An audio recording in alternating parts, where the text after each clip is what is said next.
बड़े ही खुशनसीब हैं हम लोग कि अल्लाह ने हम सबों को अपने बिस्तरों से हटा करके और मीठी मीठी नींद जो आने वाली थी उसको कुर्बान करने की और उलमाए किराम की मजलिस में बैठने की और उनके बातों को सुनने की तौफीक अता फरमाई।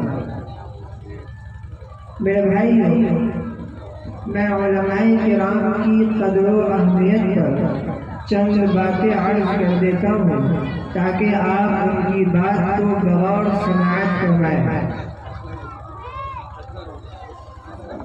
मेरे नबी ने फरमाया कि मसलुल मुमिनिल लज़ी यक़रअुल कुरआन मसलुल मुतवज्जा, कि वो लोग जो कुरान पढ़ते हैं और कुरान पढ़ने का आदी होते हैं और उनके मानी और मफाहीम को समझते हैं, उनकी मिसाल उतरुज्जा फल की तरह है।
अभी मैयत से आ रहे हैं। अरे मैयत नहीं, इसके कन्या डेट कर दें। नहीं क्या तेरे मामा नहीं, मेरे ही घर के यहाँ पे। अरे बाबू, मैं उधर से आ रहा था तो मेरे कान में थोड़ी थोड़ी आवाज लगी के तुम लोग कुछ शर्त वर्त की बातें कर रहे थे। ऐसा कुछ नहीं है। अरे बेटा, मुझे लगता है तुम लोग मोहल्ले के कुछ ऐसे लड़कों के साथ रहते हो जो लोग बीड़ी ताश वाश खेलते हैं। अरे बेटा, जिंदगी को बेहतर बनाओ, बुरे लोगों की सोबत में न रहा करो। बुरे लोगों की सोबत में रहोगे तो तुम्हारे अंदर भी बुराइयां आएंगी। हम तो अच्छे हैं, किसे क्या लेना देना। अरे बेटा सुनो, एक नसीहत हज़रत उस्मान अलैहिस्सलाम की है, कुरान में भी उनका जिक्र है। एक दिन उन्होंने अपने बेटे से फरमाया कि अब्बा जान, एक दिन उन्होंने अपने बेटे से फरमाया कि बेटा, उनके बेटे ने उनसे कहा कि अब्बा जान, वो लोग बुरे हैं, मैं बुरा नहीं हूँ। तो हज़रत अलैहिस्सलाम ने अपने दिल में सोचा कि बेटे को एक नसीहत के जरिए समझाते हैं। उन्होंने अपने बेटे को कुछ पैसे दिए और कहा कि बाजार जाओ और 2 किलो उम्दा किस्म के सेब खरीद कर लाओ, उनका और 1 किलो ऐसे सेब लेकर आओ जिसमें थोड़े थोड़े दाग धब्बे हो, जो थोड़ा सड़ा हुआ हो। उनका बेटा गया बाजार, उम्दा सेब और सड़े हुए सेब भी लेकर आया। फिर उसके बेटे ने उनसे पूछा कि अब्बा जान, उम्दा सेब तो ठीक है, लेकिन इन सड़े हुए सेब का क्या करेंगे? हज़रत उस्मान सल्लल्लाहु अलैहि वसल्लम ने कहा कि देखो बेटा, अभी तुम्हें समझ नहीं बेटा, कल मैं तुम्हें बताऊंगा इसका क्या करना है, बस इसे टोकरी में रख दो। बेटे ने टोकरी में रख दी। फिर क्या हुई तो हजरत इब्राहिम अलैहिस्सलाम ने कहा कि वो टोकरी निकालो।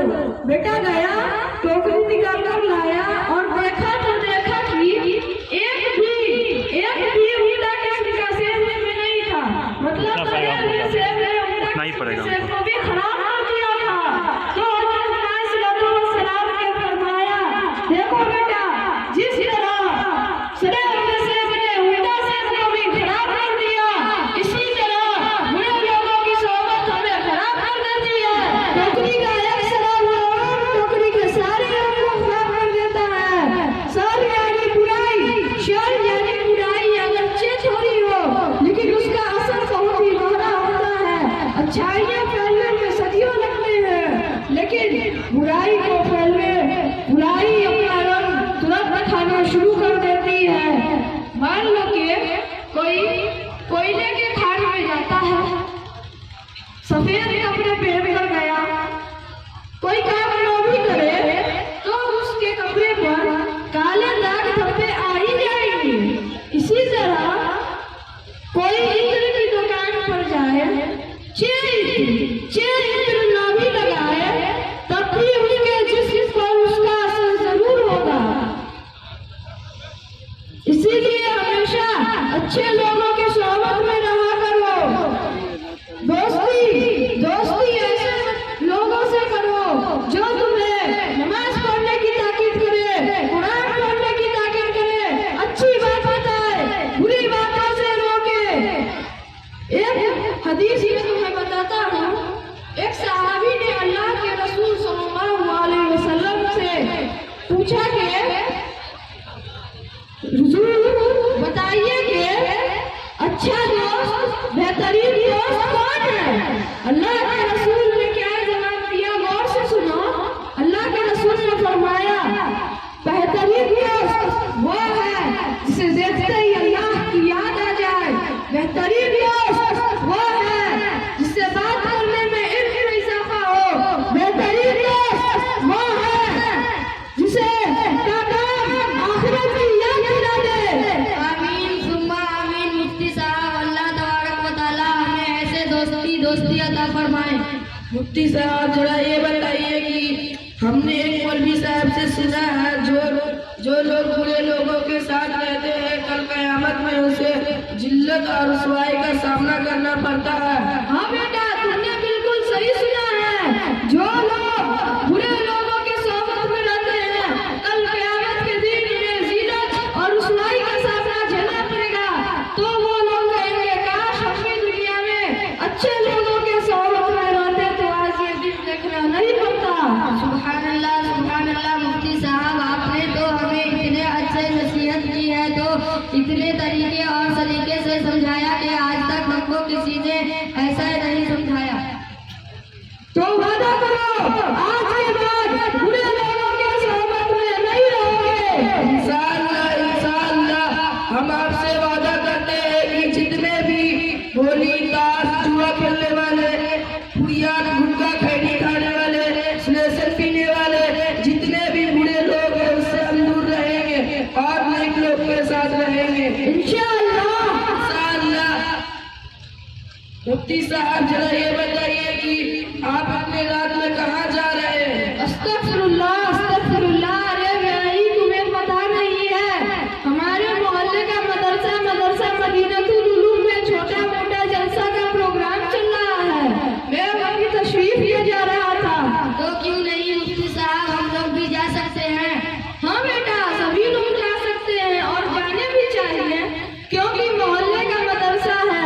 बाहर के मुफ्ती रमीजुल्लाह साहब तशरीफ लाने वाले हैं और सबसे बड़ी बात तो ये है कि दीन ईमान ताजा होगा, अच्छी अच्छी बातें होंगी।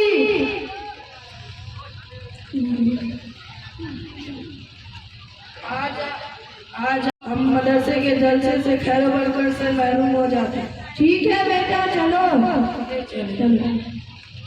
माशाअल्लाह, जज़ाकल्लाह। ये फिक्र है, ये एक मदरसा तहजीब माशरे की तशकील किस तरह से होती है। किसी शायर ने क्या खूब कहा है बद की सोहबत में मत बैठे।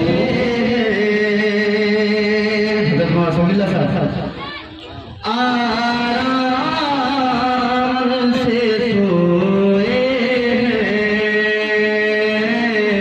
आराम से सोए हैं, आगोशी सालत में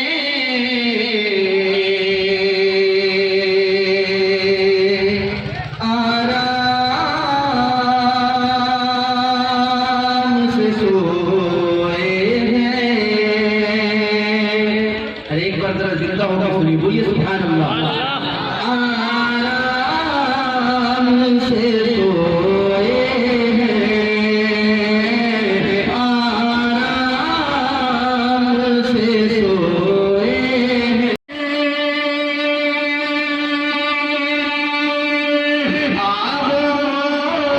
शेरी सालत आराम से सोए हैं,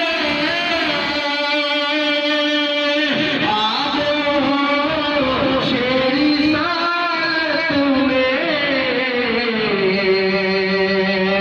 बूबकर की जन्नत में।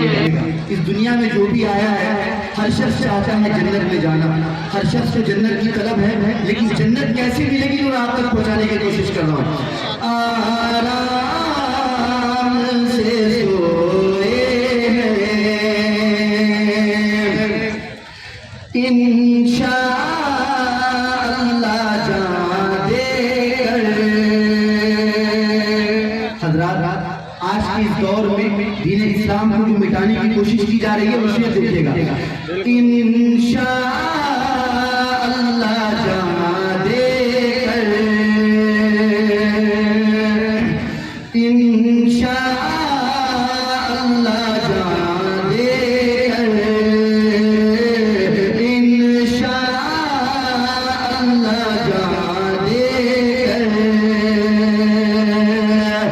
इस्लाम बचाएंगे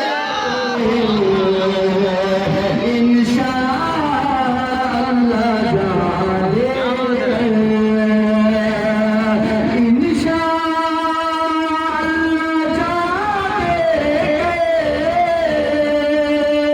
देकर इस्लाम में बचाएंगे इंशाअल्लाह जान देकर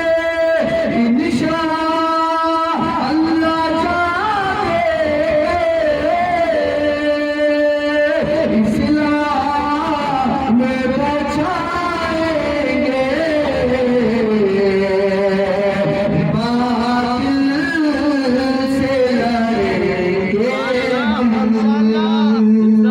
बातिल से लड़ेंगे हम,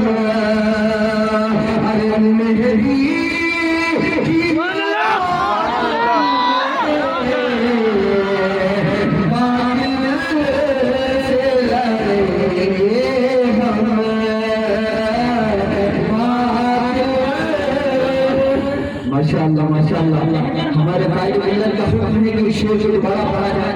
वाकई अभी अगर आपकी नजर सोशल मीडिया पर हो, अगर आप देख रहे होंगे तो पूरे हिंदुस्तान का जो माहौल है और मुसलमानों को मिटाने की साजिश की जा रही है। इंशाअल्लाह इनके बाप के बाप भी आ जाएंगे, मुसलमानों को नहीं मिटा सकते इंशाअल्लाह। शेर पढ़ता हूँ, इंशाअल्लाह जान देकर, इंशाअल्लाह जान देकर इस्लाम बचाएंगे इंशाअल्लाह जान देकर,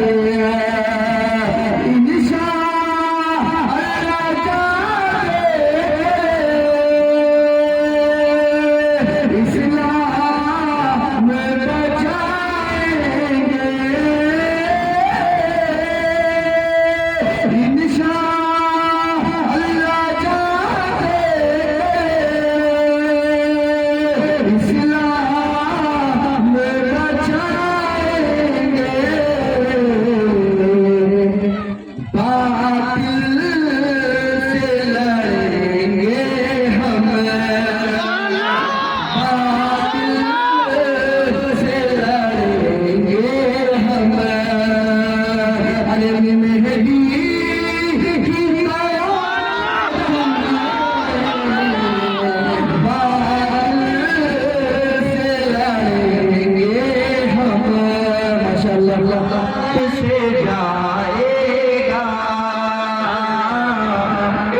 मारेगा